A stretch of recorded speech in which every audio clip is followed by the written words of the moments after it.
I think that Jesus did, as a matter of fact, heal a number of people. I don't know that indeed he healed everyone, because, as a matter of fact, some spoke to him in the Gospel of Mark and said, listen, there are a number of other peoples in other villages. As a matter of fact, they're crowded.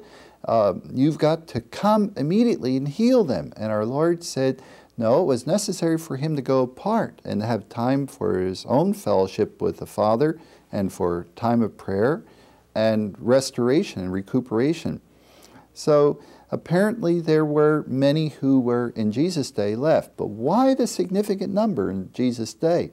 I think because he wanted to show what the outbreak of his kingdom when he came back at his second coming would be like.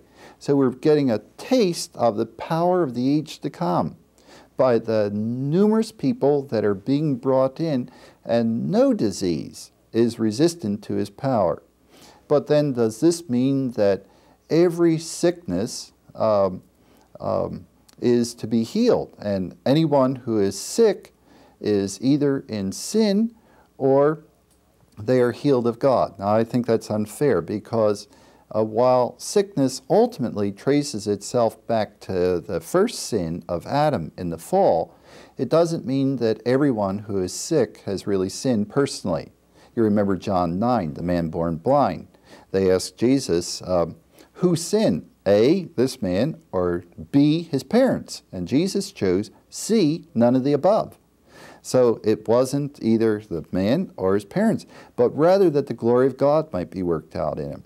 What about Job? What was wrong with Job? Now, there are a lot of things happening in the book of Job, but it is clear that the suffering that Job experiences is not because of sin. It is rather, suffering in that book is really for education. Who teaches like you can teach? And God really got Job's attention through suffering. So there are about 8 different reasons for suffering and for sickness in the Bible. Not all of them are directly traced to personal sin in the life.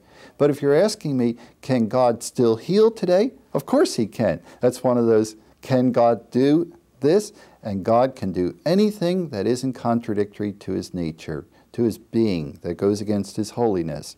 And certainly healing people is not against his holiness. So if I'm sick, can I pray? Oh yes. Should I? Yes. And James even says, if any is sick among you, let him call for the elders, and let him come and pray over them and anoint them. And the biblical text says God is often pleased to heal that one. Are there some who will not be healed? Yeah. There is Timothy, for example, who had stomach ulcers or something. And so what did Paul say? Tim, why don't you pray once in a while? Instead of all the time complaining about ulcers. But what he told Timothy was, take a little wine for your stomach's sake. And so he recommended there not healing, but he had a different recommendation there. And it seems to me that that has to be taken into the whole problem. So I think God can heal sickness. He often does, but I think it's wrong to say all sickness is a result of sin, and if you're not healed, you're in sin.